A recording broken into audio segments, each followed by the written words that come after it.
Hello guys, welcome back to my channel.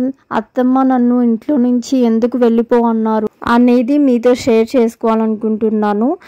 యాక్చువల్గా అయితే first నుంచి ఏం జరిగిందో నేను చెప్తాను. ఫస్ట్ అయితే నాకు మ్యారేజ్ అయింది. సో మ్యారేజ్ అయిన తర్వాత మా హస్బెండ్కి అయితే జాబ్ అయితే లేదు. మ్యారేజ్ అయ్యే టైంలోనే అతనికి జాబ్ అయితే లేదు. హీస్ ట్రయల్స్ అయితే చేస్తున్నాడు అనమాట. సో అట్లా నాకు మ్యారేజ్ అయిన 2-3 monthsకి అతను సాఫ్ట్వేర్ జాబ్ చేయాలనేసి కోచింగ్ అనేసి వెళ్ళాడు 2-3 months తర్వాత. సో వెళ్ళిన తర్వాత ఏమైందంటే మా మామ ఉంటారు కదా, సో మా మామకి కొంచెం హెల్త్ అనేది బాగాలేదనమాట. సో ఆయన ఫస్ట్ ఒక షుగర్ పేషెంట్, అంటే లో షుగర్ ఉంది ఆయనకి.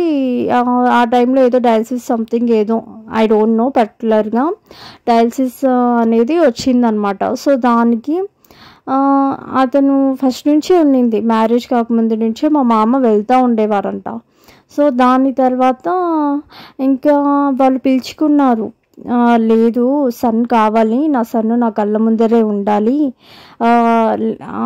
ఇంత కష్టపడింది నేను దీనికేనా అనేసి మా మామ అంటే మా హస్బెండ్ ఓకే అనేసి ఇక్కడే ఉండిపోయారనమాట.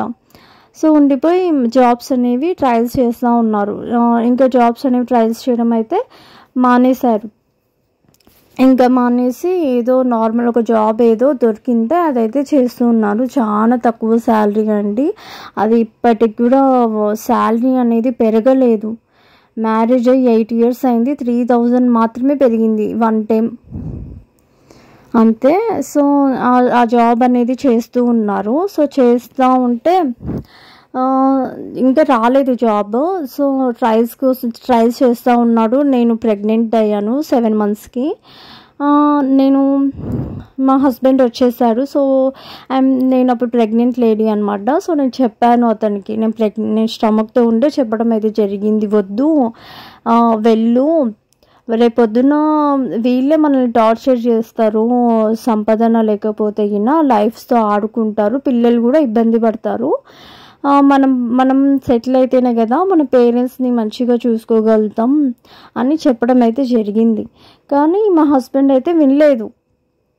సో ఇట్స్ ఓకే, నేను అమ్మ వంటలో కూడా చెప్పాను, ఏడ్చాను, చాలా ట్రై చేశాను. బట్ ఇంకా నేను అయితే ఒకటే అడ్జస్ట్ అయితే అవ్వడం జరిగింది. కరెక్టే కదా, మా మామ కష్టపడింది వీళ్ళ కోసమే కదా, సో ఉండనీలే అని అనుకున్నా.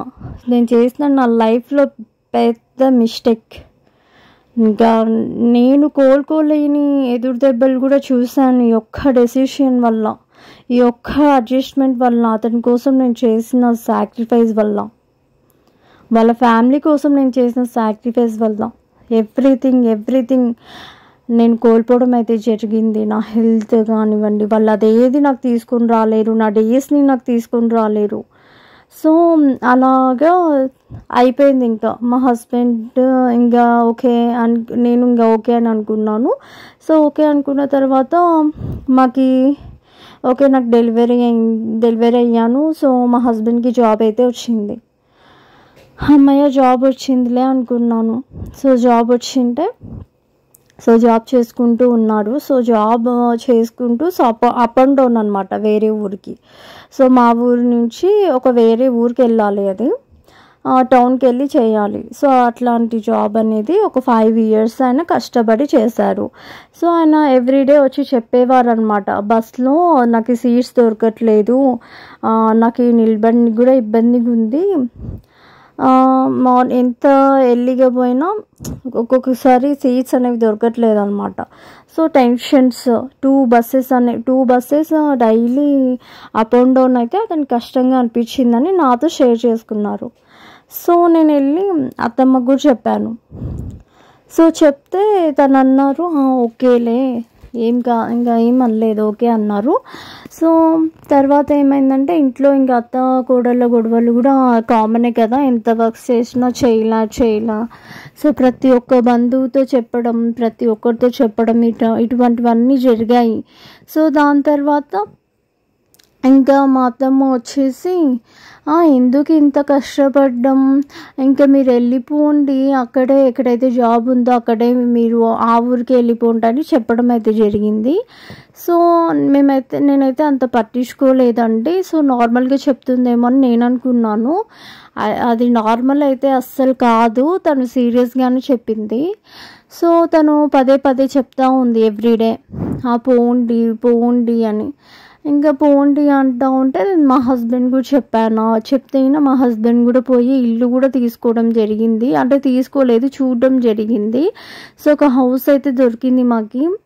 సో దొరికితే మా అత్తకి వెళ్ళి చెప్పామన్నమాట, ఇట్లా హౌస్ దొరికింది, ఇంత రెంట్ అని అంటున్నారు అని. అంటే తను ఇంకా ఓకేలేండి చేరిపోండి అని, మేము ఉన్నాం కదా, మేము హెల్ప్ చేస్తాం, సామాన్లు ఏమైనా కావాలన్నా ఇస్తాం, మీరు ఏ దానికి ఇబ్బంది పడవద్దు అని చెప్పడం అయితే జరిగింది. సో దాని తర్వాత ఇంకా నేను కూడా అరే ఏంటి ఏమైనా కొడుకు కష్టం చూడలేక పంపిస్తున్నారేమోలే అని నేను అనుకున్నాను. ఓ గాడ్, వన్స్ షిఫ్ట్ అయ్యే టైంలో మా అత్త ఏడుస్తుంది. అసలు ప్రేమ అనే లేదండి, ఇప్పటికి కూడా నేను చూస్తున్నాను కదా. సో ఇది నేను ఎందుకు అన్నాను మీకు ముందుగా తెలుస్తుంది. అసలు ప్రేమనే కాదు, మొత్తం యాక్టింగ్ అందరిలో. తనే పోమ్మని అంత ఓవర్ యాక్షన్గా ఏడ్చారు ఎవరు కూడా. తనే పోమ్మనింది, మా కొద్ది మేము ఉన్నాం కదా, తను ఎందుకు పో అనాలి. సో పొమ్మనింది. ఇంకా మాకైతే ఏమి ఇవ్వలేదు, మా కిడ్స్కి హెల్త్ బాగాలేదన్నా కూడా చూడడానికి రాలేదు, ఒక కాల్ చేయలేదు, మాకంటూ ఏం చేయలేదు. వాళ్ళే పంపించి మమ్మల్ని ఒక నెగిటివ్ అనేది వాళ్ళే చేసేసారు. సో నెగిటివ్ అనేది చేసేసినారు. ఇంకా తనే పొమ్మనింది, వెళ్ళిపోయాం, మంచిగా ఆడుకుంది. దాని తర్వాత మళ్ళీ ఇక్కడికే మా ఊరికి ట్రాన్స్ఫర్ అనేది చేయించుకొని ఇక్కడికే వచ్చి చేసుకుంటున్నాం. సో వచ్చినప్పుడు కూడా మమ్మల్ని ఇంట్లోకి అయితే రానివ్వలేదు తను. సో వెళ్ళిపోండి, పక్కనే ఉండండి అని చెప్పడం అయితే జరిగింది. సో సరేలే అనేసి పక్కనే ఉన్నాం అన్నమాట. నేను చాలా ఏడ్చాను, ఎందుకంటే నేను ఏ మిస్టేక్స్ చేయలేదు. ఐఎమ్ సో జెన్యూన్, నాకు ఏ స్వార్థం ఏ కుళ్ళు ఇటువంటివి ఏవి ఉండవు. మంచిగా సంసారం చేసుకోవాలి, మంచిగా ఉండాలి. సో వాళ్ళ ఫ్యామిలీ కోసం నేను చేసిన సాక్రిఫైస్ ఇది. సో మమ్మల్ని పక్కన పెట్టేసి మా డబ్బులు మాకు అక్కడ మేము పక్కకు పోయినామే, కానీ అక్కడ ఆ రెంట్స్కి ఆ డబ్బులకి మా పిల్లల హాస్పిటల్స్కి అస్సలు సరిపోలేదు. ఈరోజు కూడా మేము సఫర్ అవుతున్నాం. మా ఒక లైఫ్తో అంతా ఆడుకుంది తను. నా ఒక గుత్త డబ్బులు కూడా నాకు ఇవ్వకోకుండా అంతగా టార్చర్ చేస్తుంది మా అత్త. తను ఎంత మంచిగా యాక్ట్ చేస్తుంది అంటే ఈవెన్ నేను ఇప్పుడు వెళ్తే కూడా అంటే మాకు అంత మాటలు అయితే ఏం లేవు. ఒకవేళ రిలేటివ్స్ అందరి ముందర నేను వెళ్తే ఎంత మంచిగా మాట్లాడుతుందని మా అత్త. ఎవరైనా చూస్తే ఇంకెంత మంచిదో ఆమె, నేనే ఎంత చెడ్డదాన్నో అనుకుంటారు. నాలోనే ఏ నెగిటివిటీ ఉండదు. సో మనీ కోసం అయితే చాలా అయితే సఫర్ అయితే అవ్వడం జరుగుతుంది. సో అందుకే ప్రతి ఒక్కరూ నన్ను సపోర్ట్ అయితే చేయండి, నన్ను సబ్స్క్రైబ్ చేసుకోండి, అదే మీరు నాకు చేసే హెల్ప్. ఇంకా మీరు తెలుసుకోవాలి అనుకుంటే ఇంకా చాలా ఉన్నాయండి. సో మనీ ఇవ్వకోకుండా అయితే చాలా కష్టపెడుతుందండి.